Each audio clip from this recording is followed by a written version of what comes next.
Salut à tous, bienvenue sur NIL Développement, la chaîne de la programmation informatique. À tous ceux qui nous visitent pour la première fois, je vous dis bienvenue. Et je vous invite aussi à aller sur les vidéos antérieures, vous pouvez les visualiser. Pour ce faire, vous pouvez aller dans la description et des vidéos. Par exemple, je suis sur la 5e formation, la vidéo de la 5e formation. Si je voulais voir les autres vidéos qui ont été insérées, il suffit de cliquer dans Show More. Ensuite, vous allez voir la liste des vidéos. Introduction au langage informatique, localisation et téléchargement du logiciel de Python, jusqu'à la 4e formation, et qui est les connaissances de base en Python, mais aussi la 5e formation à l'heure actuelle où je vous montre. Le programme devient long et compliqué. Il est vraiment conseillé d'ajouter Ok. Je vous invite aussi à cliquer sur la petite cloche pour s'abonner. Il faut s'abonner, il faut aimer la page en cliquant sur le petit pouce. Il faut partager à d'autres amis, surtout ceux qui évoluent dans le domaine de la programmation. Maintenant, nous allons passer dans la 6e formation. Aujourd'hui, nous allons parler de la fonction de saisie et d'affichage avec Python. Comme vous pouvez le constater, j'ai fait un petit mise à jour dans le plan de la formation. J'ai mis la fonction de saisie et d'affichage. C'est cette vidéo que nous allons faire aujourd'hui. Ensuite, j'ai mis le type d'erreur en programmation qui est très important à savoir.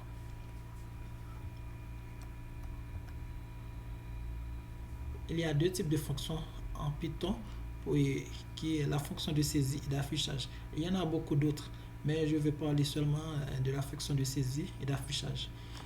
Et la fonction de saisie en Python est identifiée par input, le mot input. Par exemple, j'ai mis le format input. Ici, c'est le variable. Ensuite, c'est l'information à écrire concernant ce qu'on doit faire. Par exemple, j'ai mis pays comme variable. Ensuite, c'est la fonction input qui permet de saisir les informations. Et j'ai mis des instructions.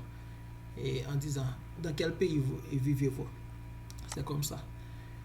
Comme vous avez le rôle de la fonction de saisir, c'est juste de saisir des informations dans un programme. C'est comme ça. Saisir des informations dans un programme. J'enlève cela. Ensuite, il y a un autre type de fonction qui est la fonction d'affichage qu'on appelle print. Print. Et ça, c'est le format print. Ensuite, ce sont les informations à rentrer à la place des X que j'ai mis ici. J'ai donné deux exemples. Par exemple, vous pouvez constater qu'il y a toujours la fonction point avec deux petites différences. Ici, on a mis double quote. Hello World. Ici, on a mis simple quote. Toujours pour Hello World. Quoi qu'il en soit, vous allez avoir les mêmes résultats, le même type d'affichage.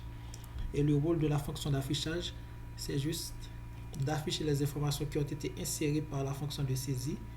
Et juste après le traitement de ces informations, on va utiliser la fonction d'affichage pour les afficher. C'est comme ça. Okay. Ensuite, il y a aussi l'opérateur \n.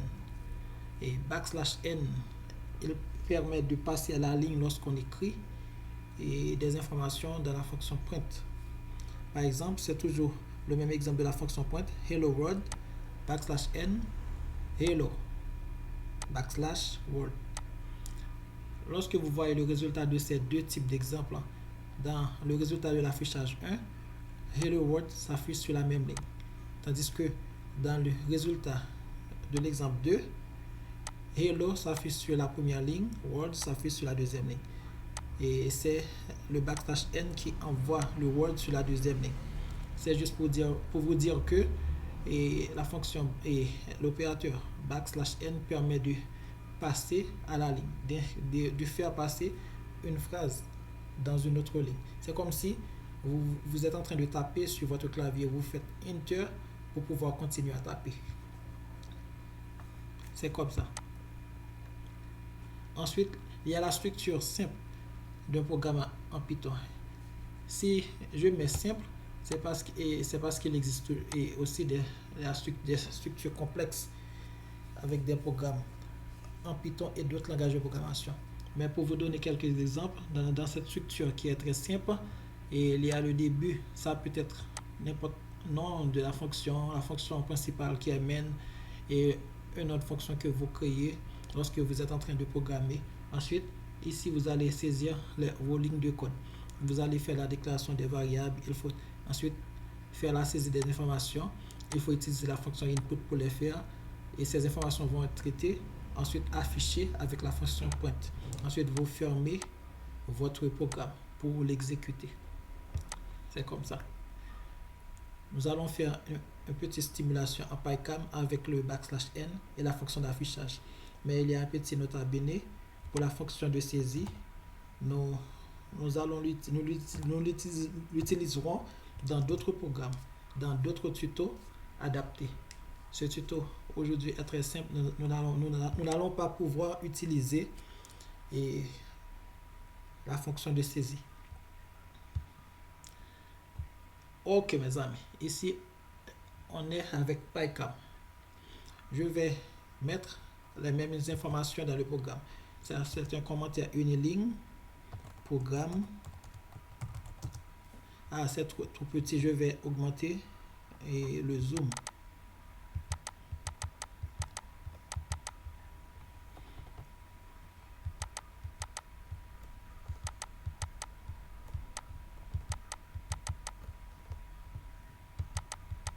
Ok, c'est mieux. Commentaire uniligne, programme affichant le message Hello World. Vous faites Enter, vous allez écrire la fonction main avec Python. C'est if espace underscore de tiret. Ensuite, vous allez écrire name underscore de tiret. Vous allez faire un espace et double égal espace simple quote. Ensuite, vous allez entre le simple quote, vous allez mettre le double tiret et puis écrire la fonction main. La fonction main.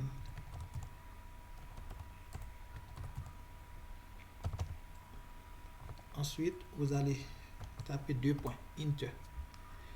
Je vais pouvoir écrire la fonction print avec le simple quote. Hello world.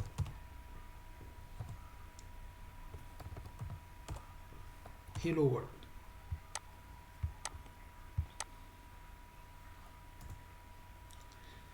Je vais l'écrire une deuxième fois, mais avec le double et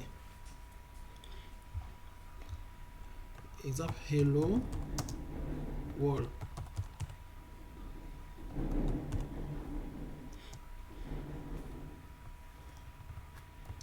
Il n'y a vraiment pas de différence. Je vais l'exécuter. Pour l'exécuter, il suffit d'aller en haut dans One Main et d'exécuter. Et qu'est-ce que vous voyez dans l'exécution? Hello World s'affiche sans problème.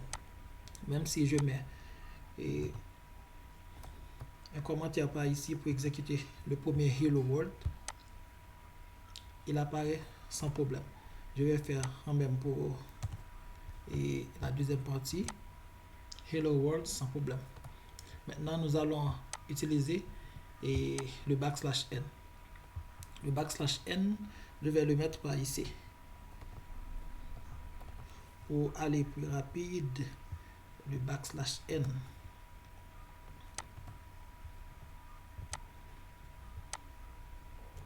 Celui, je vais le copier et le mettre ici. \n. Je vais le mettre c'est ici. \n. Je vais mettre un commentaire par ici.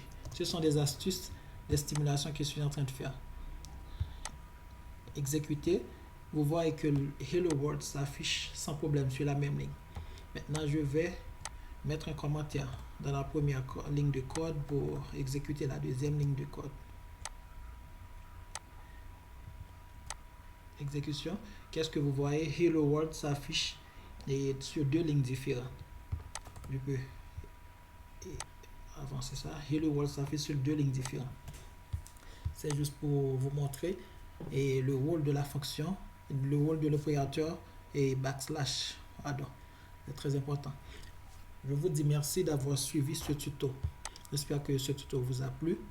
Je vous invite à regarder, partager, abonner dans la chaîne afin que nous puissions et mettre d'autres contenus très importants pour vous. Merci, à bientôt pour un autre tuto.